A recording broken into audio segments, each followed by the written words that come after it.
The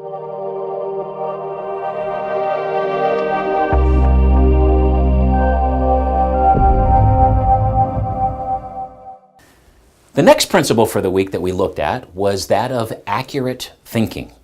The power of thought is the most mysterious and the greatest of all the powers available. It can be the most beneficial or the most dangerous, depending on how it's used. Your thoughts have power. All of our plans, all of our purposes, all of our desires are created by thought. Thought is the only thing over which you have complete 100% control over. And that's the good news when it comes to accurate thinking. There are two very important steps a person needs to take to making their thinking effective. Number one, first thing is that they must separate facts from fiction or questionable, non-provable evidence. So you have to be able to just exercise some discipline and say, here's what the situation is, what's the facts, and what's fiction, and just really be able to have a disciplined, mature look at and taking a look at it. Secondly, the second step is that you need to separate the facts into two categories: what's important and what's unimportant, and then just focus on the important, and everything else can just go by the wayside. You know, if you think about it, everybody has an opinion about something, right? Everybody does. The challenge is that usually they are without great value because they're not really based on facts, evidence, or sound wisdom. Most opinions are based on personal bias, prejudice, intolerance, ignorance, guesswork, and gossip from other people. The accurate thinker, though, does not allow anyone to do the thinking for them. They obtain facts, they attain the right information and counsel from others, but they exercise the right and the privilege of either accepting or rejecting any advice from anyone else. The favorite question of an accurate thinker is this: how do you know? What are you basing that on? If you ask that question, you'll be amazed at how doors will open for you. You'll be able to kind of quickly disseminate fact from fiction. The accurate thinker asks, how do you know? So we're looking for sound evidence and we're looking for provable information. When you're thinking accurately, that's important. Sound evidence and provable information. As a matter of fact, the people who really exercise this principle the best are those who are always asking lots of questions. They're seeking out accurate information, and before forming any thought on the subject matter, they gather all the evidence so they can make the best decision and judgment possible.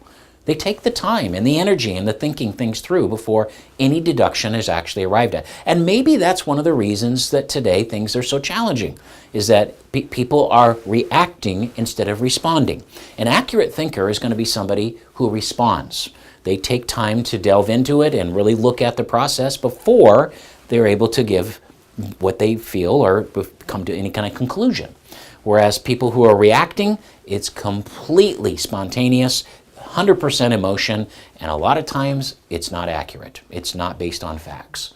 So an accurate thinker takes the time and energy and thinks things through before any deduction is actually arrived at. In our learning this week, we discovered a method of testing out information, testing out newspapers, news channels, social media, the movies, and the like, to see what is actually being reported is actually the truth and based on facts. You've heard the term fake news, right? Okay, that's big right now, isn't it? Well, the way to avoid fake news is to check things out for yourself, all right? And make sure that you're not taken in by that. And as you can see, motive is going to be a key ingredient in this. So let's take a look at this. So here's the test for evaluation. The first question is that, say like somebody is on the news, or you're reading something from an author or a writer, you're going to ask yourself these questions. Number one, are they a recognized authority? You know how like a lot of these newscasts will get somebody on that supposedly is an authority in whatever they're discussing? Well, you need to check them out and find out, are they a recognized authority? What is it that they actually have experience in? And do they really know what they're talking about? So are they a recognized authority? Number one. Number two, what's the motive? Remember, we've talked about the motives, right? There's 10 motives, and all your behavior is linked to one of those motives. So you need to ask yourself, this person that either being interviewed or writing an article, what's the motive behind it? What's really the why, all right, of why they're doing it? The third test is there a profit interest involved? Oftentimes when people are brought on either TV or the radio or whatever, usually there's some kind of a money interest that's involved behind what they're doing. So their motive would be more wealth or personal advancement driven, rather than maybe not even in your best interest to know. So ask yourself the question, is there a profit interest involved? The fourth test, does this person have sound judgment? All right, does what they're saying make sense? Do they seem like they're level-headed, or are they kind of like fanatical or crazy when they're representing themselves? I mean, do they seem really emotional about what they're doing? If that's the case, then that could be a test that may bear out that what they're saying isn't 100% fact. The fifth test, are sources accessible to verify? This is important. So when people give facts, you know how like every time the President of the United States does a State of the Union, they always do the fact checker at the end, right? They want to know, okay, so they said this, they said that, here's what the facts are. That's great. That's accurate thinking. So that's a great way to go about doing it. So you need to make sure that the sources are accessible and that they can be verified. And then finally, the sixth test for evaluation is that, is there some harmony? I mean, what they're saying, does it make common sense, or does it, when you hear it, does it kind of go, whoa, that's just, something's not right about that, all right?